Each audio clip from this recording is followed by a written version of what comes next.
예수님의 비유들이라는 제목으로 말씀을 드리겠습니다. 원래 그 마태복음 13장에 비유가 이렇게 한 군데 이렇게 딱 모아놨어요.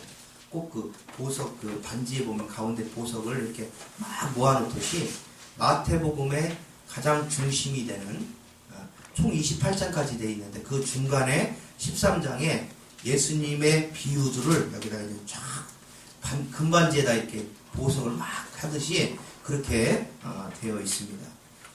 예수님의 비유가 뭐냐면 여러분 이제 쉽게 아실 수 있으실 거예요. 비유를 우리 평상시에도 잘 쓰잖아요. 그런데 가리미가 너무 예쁘잖아요. 그러면 정말 장미꽃 같은 가리미. 이 장미꽃을 얘기하는 거예요? 가리미를 얘기하는 거예요? 가리미. 그렇지. 가리미를 얘기하기 위해서 장미꽃을 얘기한 거잖아요. 네. 근데 우리는 성경을 읽을 때는 그렇게 생각 안 해요.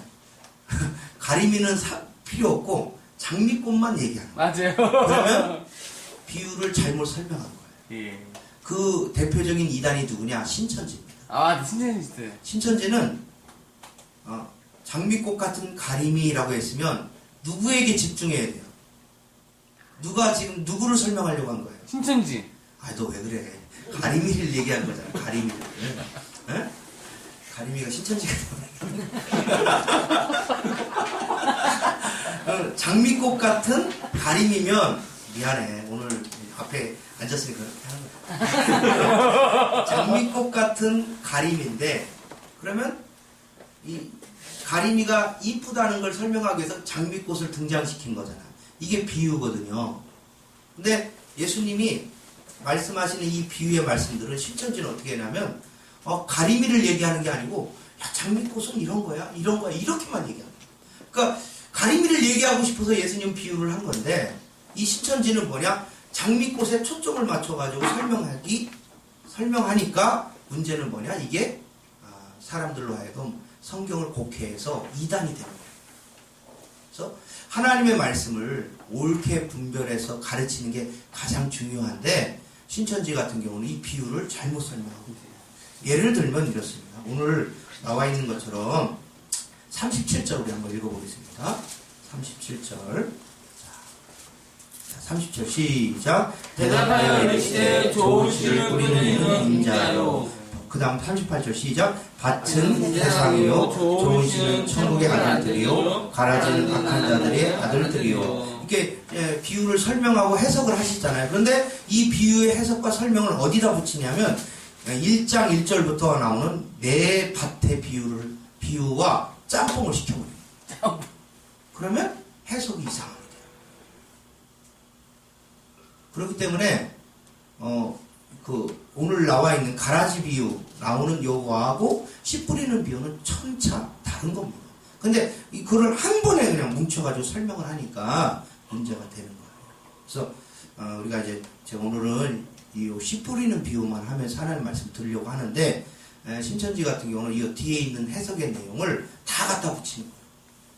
그래가지고 그것도 다 이렇게 씨 뿌린다고 해가지고 그 씨가 여러분 예수님께서 말씀하실 당시에는 이 씨는 뭐냐면 여러분도 잘 알고 있는 밀씨나 그 다음에 여러분 꽃씨나 이런 씨란 말이에요. 열매 맺는 씨란 말이에요. 근데 이거를 어디다 갖다 붙이냐면 창세기에 나오는 내 씨 같은 단어인 줄 알고 같이 붙여버리는 거예요. 그럼 이건 이 신약에서 쓰는 씨는 채소나 곡식을 자라게 하는 씨고 창세기에서 나오는 씨는 뭐냐? 후손을 얘기한다. 그러면 해석이 벌써 잘못된 거예요. 근데 이거를 같은 단어라고 한글 성경만 고집해가지고 같은 단어라고 해서 같이 해석을 하면 곤란한 일이 발생합니다. 그러면 비성경적이 돼요. 그래서 이제 그런 이단들이 있습니다. 그래서 여러분 혹시라도 주위에 성경 공부하러 가자 하면 가시면 안 돼요. 저한테 꼭 얘기하고 가셔야 돼요. 예. 누구랑 성경 공부하러 갑니다. 교회 안에서 일어나는 성경 공부 외에 다른 곳에서 성경 공부를 하면 100% 다 이단일 가능성이 매우 높아요. 그래서 이단들에 빠지면 가산 탕진하고 인생 망쳐버립니다. 그래서 이단들에게 빠지지 않도록 우리가 조심을 해야 됩니다. 그래서 제가 이제 설교 전에 얘기하는 이유가 신천지를 조심하자. 혹시 신앙생활하는데 뚝뚝뚝 떠들어가지고 와가지고 내가 신령한 걸 얘기하면서 내가 꿈을 꿨는데 당신이 하나님 말씀을 읽어야 된다고. 하면서 공부를 해야 된다고 하면서 다가와가지고 성경 공부합시다 해가지고 이렇게 성경 공부 끌고 가는 사람이 있어요. 그러면 대부분 다 이단입니다. 그래서 그런 이단들이 조심하셔야 돼요. 근데 오늘 성경에 나오는 이 예수님의 비유들은 그런 거예요. 뭐 가리미 자매를 얘기했지만 장미꽃 같은 가리미 하면 가리미가 정말 예쁘구나, 장미꽃처럼 정말 예쁘구나 이렇게 얘기하려고 한 거였지 장미꽃을 얘기하려고 했던 건 아니란 말이에요. 맞아요. 예수님도 마찬가지입니다. 하나님의 말씀을 설명하려는데 사람들이 잘 이해를 못하는 거예요. 그러니까 쉬운 말로 비유를 통해 가지고 설명을 해주는 거죠. 그래서 하나님 말씀을 배우고 나아가려고 하는 거죠. 오늘 씨 뿌리는 비유는 오늘 이렇습니다. 어떤 내용이냐면 예수님께서 이제 많은 사람들이 끌고 다니면서 하나님의 말씀을 가르쳤거든요. 이 씨 뿌리는 자가 나가서 어떻게 하냐, 씨를 뿌렸어요. 농부죠. 씨 뿌리는, 여러분 봄에 씨를 뿌리잖아요. 그래서 요즘은 다 모종을 만들어 가지고 모종을 심는데 옛날에는 어떻게 하냐, 다 씨를 뿌렸어요. 저희 어렸을 때도 배추씨 사다가 배추씨를 밭에다가 이렇게 뿌리기도 하고, 또 무씨, 그 다음에 이렇게 해서 심었습니다. 고추도 옛날에는 고추씨를 갖다가 뿌리고서 모종을 만들어가지고 심었거든요. 그렇게 해서 이제 씨를 뿌리는 거예요. 근데 우리나라 밭은 어떻게 하냐면 경작지가 딱 이렇게 정해졌잖아요. 울타리가. 그래가지고 거기에 밭을 갈아가지고 어떻게 하냐면 씨를 뿌리는 거예요. 그런데 이스라엘은요, 그런 밭이 없어요. 그냥 길 가다가 여기는 요만큼은 내 땅, 여기는 네 땅 해가지고 그냥 사람이 지나다니는 길이 되는 거예요. 그래서 어떤 토지가 있으면, 그냥 이 땅이 있으면 그냥 걸어가다가 봄에 비 오면요, 이 메말랐던 땅에 뭐가 일어나냐면 새싹이 올라와가지고 푸르거든요. 그걸 싹 거기다가 뭘 뿌리냐면 씨앗을 뿌려요. 그러면 하늘에서 비가 내리잖아요. 그러면 얘들이 씨앗이 딱 움켜가지고 새싹이 돋아오거든요. 근데 그것처럼 이제 밭이 있는데 거기다가 어떻게 하냐면 씨를 쫙 뿌린 거예요. 그래서 씨를 쫙 뿌리면 이 씨가 쭉 날아가서 어떤 때는 어디로 가냐면 길가, 사람들이 그냥 밭이라고 해가지고 길을 만들어서 다니는 게 아니고 그냥 사람이 지나가면 길이 되는 거예요. 그러니까 길에서 떨어지기도 하고, 때로는 흙이 많은 곳에 떨어지기도 하고, 돌들이 많은 곳에 떨어지기도 하고, 이게 한 밭 안에 돌들도 많고 길가도 있고 그 다음에 다 있는 거예요. 가시덤불도 있고. 왜냐면 이 이스라엘 땅 자체가 광야와 비슷한 기후이기 때문에 건기에 되면 굉장히 메말라서요, 식물들이 바짝 말라면 하얗게 되잖아요. 그렇게 돼요. 근데 이제 그런 공간에다가 이제 비가 오면 거기에 새싹이 돋아가지고 피게 됩니다. 푸게 되죠. 그래가지고 양들도 먹고 그래요. 근데 이제 이 밭이 있는데 이 밭이 여기는 돌짝밭, 여기는 가시덤불, 여기는 이렇게 길가밭, 이게 아니고 그냥 밭 하나에 길가, 돌밭, 그 다음에 가시덤불이 있는 곳, 그 다음에 좋은 옥토가 있는 곳, 이런 것이 있다는 거예요. 근데 농부가 씨를 뿌릴 때 그러면 옥토에만 뿌리나요? 여러분 밭에 뿌릴 때 오른쪽만 뿌려요? 아니죠. 밭에 나가면 농부가 씨를 뿌릴 때는 전부 다 뿌리는 거예요. 왜? 빨리 앉아, 이제 움직이지 마. 그거 촬영해서 나 보는 거란 말이야. 네, 그래서 누가 나한테 이 시간에 전화하면 누구지? 진규밖에.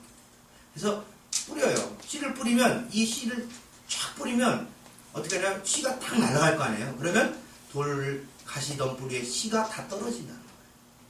그러면 다 떨어지면 어떻게 되냐? 그 씨가 떨어지면 거기에 비를 하늘에서 내려주면 이 씨가 어떻게 하냐면 열매를 맺기 위해서 준비가 들어가요. 근데 길가밭에 떨어지면 어떻게 되겠어요? 사람이 밟겠죠. 또 여러분 새들이 가만히 있겠습니까? 새들이 날아가다 저 밑에, 우리나라는 땅속에 있는 콩도 파먹는 새들이거든요. 근데 이스라엘은 그러지 않겠어요? 길가에 곡식 같은 게 떨어지면 어떻게 하겠어요? 슉 내려가서 다 쪼아먹는 거예요. 이스라엘은 그런 일이 비일비재한 거예요. 그리고 또 어떻게 하냐면 돌 위에 떨어진 거, 그 다음에 가시덤불에 떨어지고 좋은 밭에 떨어진, 이 좋은 땅에 떨어진 그런 모든 것들이 있다는 거예요. 그렇기 때문에 우리가 모두 다 우리의 삶에 살아가는 동안에 이 네 가지 밭을 설명하고 있는 거예요. 근데 오늘 이제 해석을 하고 있어요. 이 네 가지 밭에 뿌려진 씨앗이 있는데 그 뿌려진 씨앗이 있을 때 그 씨를 뿌리러 나가는 농부는 어떤 걸 기대하고 뿌리는지 아세요? 수확을 기대하고 뿌려요. 여러분, 예를 들어서 벽씨를 뿌리는데 요즘 우리나라 농법은 지금 다 개발돼서 이렇게 모종을 만들어서 하는데 옛날에는 이 당시에는 다 그냥 뿌렸다는 거예요. 그러니까 이 뿌리는 사람의 목적이 왜 뿌리죠? 생각해보세요. 농부가 봄에 씨를 뿌리는 이유는 뭐예요? 이 밭이 너무 허벌판이니까 너무 모양이 안 나오기 때문에 씨를 뿌려가지고 거기다 옥토, 푸른 이 땅을 만들어야지. 그런 마음으로 뿌리나요? 그쵸. 열매를 위해서. 뿌리는 이유는 뭐냐? 열매 때문에. 만약에 농부가 이거 뿌리는데 열매가 안 난 씨를 뿌리면 그걸 수확해서 무엇인가 먹을 것들이 안 된다면 굳이 땀 흘리면서 할 이유가 없는 거죠. 씨 뿌리는 비유의 가장 큰 초점은 뭐냐? 열매입니다. 열매가 나게 하기 위해서 씨를 뿌리는 거예요. 근데 열매가 나기 위해서 씨를 뿌리는데 그 열매가 나기 위한 씨를 뿌리는데 그 네 가지 밭이 있다는 거죠. 특징들이 있다. 그것은 뭐냐? 첫 번째 길가밭. 길가밭은 말씀이 떨어져서 그 말씀이 이렇게 뿌려지는데 근데 그 말씀을 지나가는 새가 먹고 길 가는 사람이 받는다는 거예요. 우리가 이제 전도를 가면 그래요. 전도를 가면 어떤 집을 가면 와 띵동 네 계세요. 예 저희 교회 오셔서 예수님 믿으세요 하면 싫어요 나가세요. 그 다음에 하면 똑똑똑 하면 거기가 좁으니까 정이 있는 데로 오지. 괜찮아? 정이역. 정이역.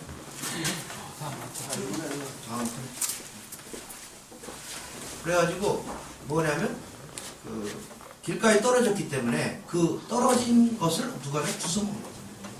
그래가지고 그것을 씨가 이제 열매를 어떻게 하냐 맺을 수 없는 상황이 되는 거죠. 또 두 번째는 뭐냐 더러는 그 얇은 돌밭에 떨어져요.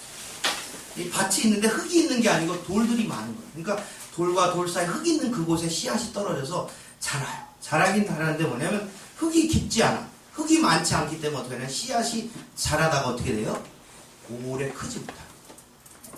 이 화분에 화초가 주는 이유는 분갈이를 안 해서 그래요. 왜냐? 흙이 깊지 않기 때문에 이 화분에 꽃이나 화초가 오래 살 수가 없어요.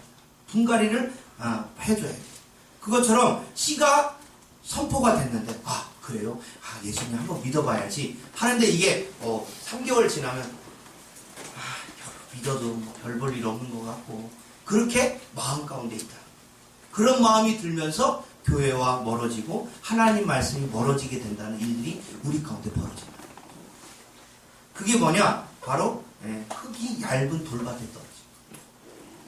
세 번째는 가시덤불에 떨어지는 거죠. 가시덤불에 떨어지는데 이 씨앗이 뿌려졌는데 처음에는 흙도 깊고 해서 자랍니다. 자라는데 점점 자라서 꽃이 피고 난 다음에 열매가 맺혀야 되는데 자라려고 했더니 얘가 위에 가시덤불이 있어가지고 어떻게 하냐면 이 꽃이 자랄 수 없는 거예요. 제가 어렸을 때 이제 탱자나무가 있거든요. 탱자나무 밑에는 식물이요 참 희한해요. 이 줄대가 가늘어요.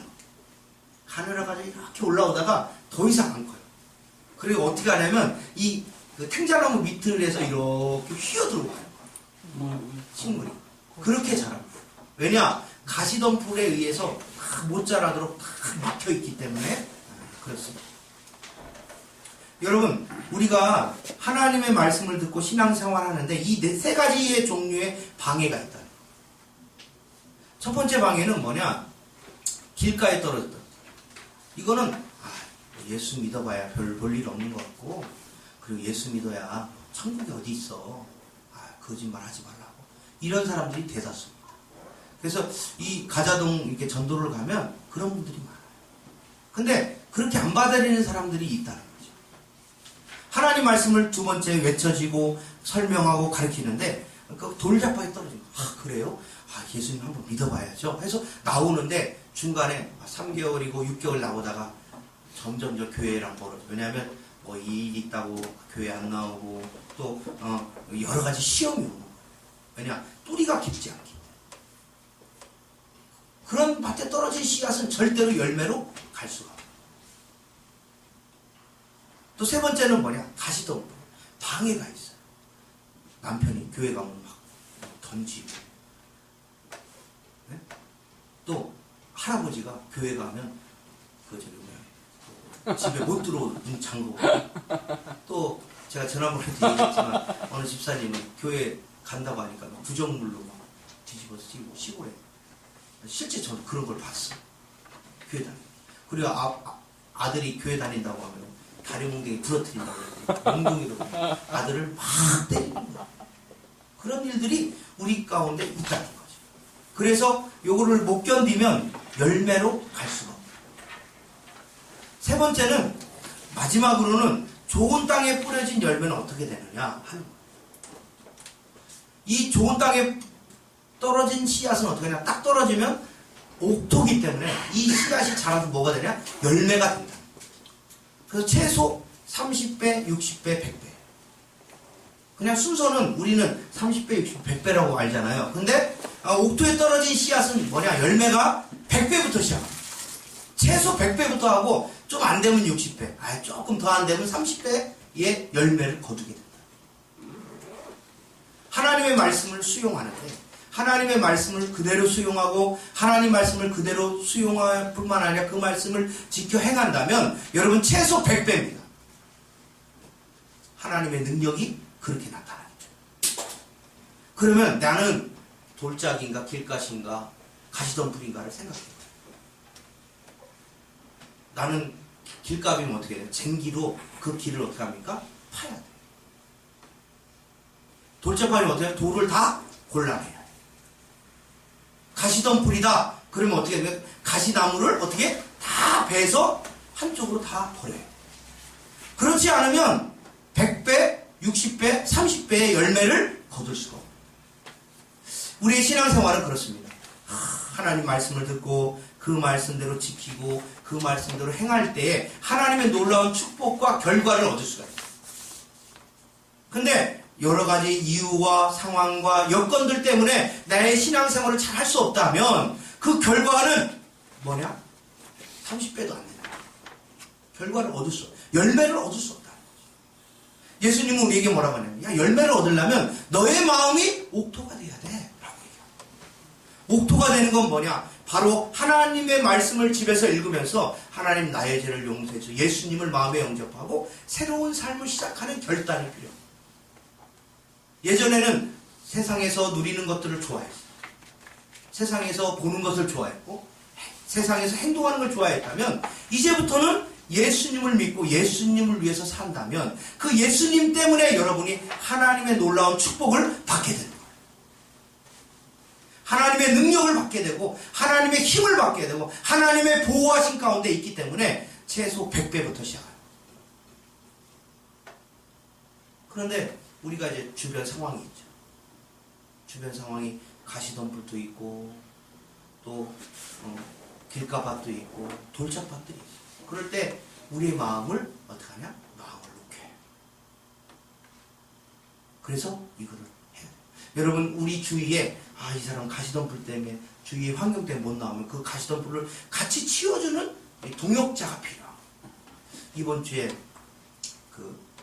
누리사랑교회라고 오류동에 있는 교회인데 그 교회 제가 전도를 갔어요. 목요일날 갔는데 저하고 그 교회 목사님 부부하고 그다음에 또 전도팀 한 분하고 이렇게 네 분이 한 조가 돼서 갔거든요.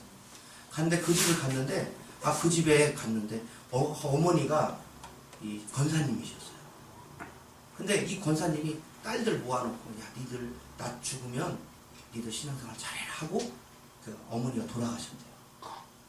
근데 어머니가 다니던 교회 이 자매가 다니는 줄 알고 목사님은 이렇게 잘 이렇게 들여다보질 않았나. 그런데 어느 날 그 집에 언니가 뭐가 되냐면 이거 무당이 돼. 와, 그래가지고 그 오이도 근처에다가 집에다 신당을 차렸답니다. 그런데 그 영향을 받아가지고 이 자매가 어떻게 하냐면 언니한테 가니까 언니 갔다 오면 몸이 아프고 그냥 이유가 없대요. 병원에 갔는데 그냥 특별한 진단을 못 내린다는 거예요. 근데 몸이 아프고 까라지고 어지럽고 집에 있는데 그렇다는 거예요. 그래가지고 이 얘기를 듣고 이제 그날 우리 전도팀이 갔어요. 가가지고 예수님을 고백하라고. 그래야 당신의 삶이 이 병든 삶이 회복되고 또 그 아픈 삶이 회복된다고 하면서 하나님의 말씀을 전했거든요. 근데 처음에는 이 사람이 목사님 네 분과 이렇게 같이 가니까 굉장히 당황해요. 그러면서 그 얼굴에 막 이 온갖 수심이 다 있는 거예요. 그랬더니 그분이 그러는 거예요. 좀 이상하다. 그냥 언니 집에 갔다만 오면 몸도 아프고 머리도 어지럽고 죽겠다. 몸이 가라앉지. 그러는 거예요. 그래가지고 목사님하고 그 무당집에 가지 말라. 가지 말라. 그리고 그 무당집에서 몸이 아프니까 어떻게 하냐면 부적을 집에다 다 붙이고 입구에다 부적을 붙이고 그 다음에 베갯마리에다가 부적 넣어놓고 서랍에다 부적 넣어놓고 해가지고 부적을 다 넣어놨다. 사방. 그래가지고 이 양반이 우리가 전도하고 예수님을 믿던 분이니까 예수님을 다시 회복하고 그래야 산다. 당신이 아픈 것도 그 예수님 믿는 것 때문에 회복될 것이라 된다. 예수님이 채찍에 맞음으로 마음을 이우셨다고 이렇게 설명한 주의 복음을 전했거든요. 근데 거기서 한 30분, 40분 정도 같이 이야기하면서 기도하면서 했어요. 그랬더니 이 여자분이 처음에는 예수님을 이름을 얘기하지 못했어요. 근데 나중에 예수님을 입으로 고백하고 또 예수님을 고백할 뿐만 아니라 이 자매가 어떻게 하냐면 나중에는 이 부적을 떼자고 하는 거예요. 그래가지고 제가 가서 제가 부적을 다 뗐어요. 문에 있는 거 부적 떼고 서랍에 있는 거 부적을 다 갖다 했어요. 그래서 어떻게 했냐면 이 사람을 어떠냐 회복시키고 왔어요. 집에 그분이 마지막으로 우리가 기도해주고 나올 때는 그의 얼굴이 활짝 폈어요. 정말 신기하더라고요. 눈동자도 촘촘해졌어요. 그게 바로 예수님을 믿게 되는 현상이에요. 그래서 이 예수님을 믿게 되면 이 악한 귀신이나 여러 가지 일들 가운데 우리를 짓누르는 삶에 짓누르는 이런 악한 세력이 물러가게 돼요. 그래서 최소 100배, 60배, 30배의 결과를 얻게 돼요. 하나님의 축복을 어디서부터 시작되느냐? 바로 예수님을 마음에 영접하고 살아가는 거예요. 그래서 우리가 그분을 안수해주고 왔습니다. 그리고 이제 교회를 하나님께 예배드리고 나오기로 했어요. 그리고 부적을 싹 걷어서 제 주머니에 딱 넣고서 와가지고 교회에 갖다 주고 왔어요. 그 교회 사람들. 이단 아니다. 그런데 여러분 기억하시기 바랍니다. 씨를 뿌리면 하나님 말씀이 되게 이게 심겨지잖아요. 그러면 100배, 60배, 30배 열매를 얻으려면 어떻게 되냐? 내가 옥토가 돼. 내가 마음 가운데 걸림돌이 없어요. 내가 주님을 사랑하는 마음, 회개하는 마음, 하나님을 열심으로 사랑하는 마음이 우리 가운데 있어야지 우리가 옥토가 됩니다. 기경이에요. 여러분 봄에 쟁기로 논을 다 갑니다. 왜냐? 기경하는 거예요. 여러분 마음을 새롭게 잡아야 돼요. 그래서 예수 그리스도로 말미암아 새로운 삶을 시작하셔야 돼요. 그러면 여러분의 삶의 열매가 최소 100배부터 시작합니다. 100배, 60배, 30배. 여러분 예수님이 씨 뿌리는 교회를 말씀을 통해서 우리에게 주셨습니다. 예수님은 열매를 맺으라고 얘기합니다. 어떤 너희가 옥토가 돼야 돼. 옥토가 되는 게 어떻습니까? 예수님을 마음에 영접하고 살아가는 거예요. 그러면 그게 100배, 60배, 30배의 우리의 삶의 결과물을 가질 수 있다는 걸 우리에게 보여주고 계십니다. 여러분의 삶 가운데 하나님이 주시는 이 100배, 60배, 30배의 열매를 맺히는 우리 사랑하는 성도님 되시기를 주님의 이름으로 축원합니다. 기도하겠습니다.